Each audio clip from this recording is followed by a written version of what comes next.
अस्सलाम वालेकुम दोस्तों, आज हम बात करेंगे अंडे के बारे में। बताएंगे कि अंडे कितने खाने चाहिए और एक ऐसी चीज़ बताएंगे कि अगर आप अंडे के साथ इस्तेमाल कर लेंगे तो आपका ब्लड प्रेशर कभी भी लो नहीं होगा। अगर लो ब्लड प्रेशर में एक दफ़ा इस्तेमाल कर लेंगे तो ब्लड प्रेशर आपका बिल्कुल लेवल पे आ जाएगा। और ये भी बताएंगे कि अंडे देसी खाने चाहिए या फार्मी, और अंडे के क्या क्या फ़ायदे हैं आप तफसील से जानेंगे। इससे पहले गुजारिश है कि वीडियो को लाइक कर दें, चैनल को सब्सक्राइब कर लें, बेल आइकन को ऑल पे क्लिक कर लें ताकि फ्यूचर में आने वाली तमाम मालूमात आपको बर वक्त मिलती रहें।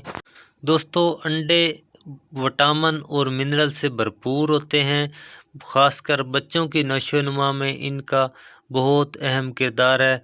दोस्तों, बच्चों को अगर खांसी, नमूनिया वगैरह हो तो अंडे की जर्दी में शहद मिलाकर चटाने से नमूनिया दूर हो जाता है। अगर खांसी हो तो खांसी के लिए 1 चम्मच शहद में 2 अदद काली मिर्च और आधी अंडे की जर्दी मिलाकर दें तो खांसी इंशाल्लाह बच्चे की दूर हो जाएगी। जिन बच्चों को पेशाब पीला आता हो या पेशाब बार बार करते हों, उन्हें अंडे का इस्तेमाल बंद कर दें। मुकम्मल सेहतयाब होने तक अंडा हरगिज़ न दें।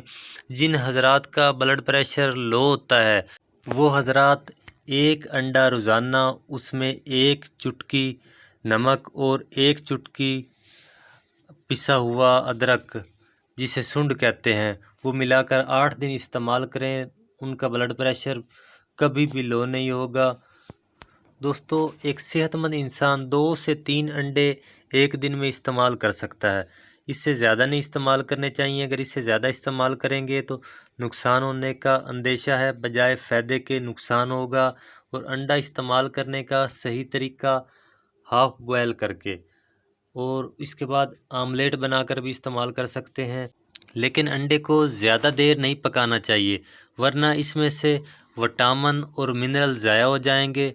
और जिन हजरात का ब्लड प्रेशर हाई रहता है वो अंडा हरगिज़ ना इस्तेमाल करें। अगर कभी इस्तेमाल करना भी पड़ जाए तो उसके साथ नमक बिल्कुल ना मिलाएं, वरना ब्लड प्रेशर बहुत ज़्यादा नुकसान कर सकता है। दिमाग की शरियानें भी फट सकती हैं। दोस्तों, कुछ पूछना चाहें कमेंट सेशन में पूछ सकते हैं। मिलते हैं नई वीडियो में नई मालूमात के साथ, तब तक के लिए अल्लाह हाफिज़।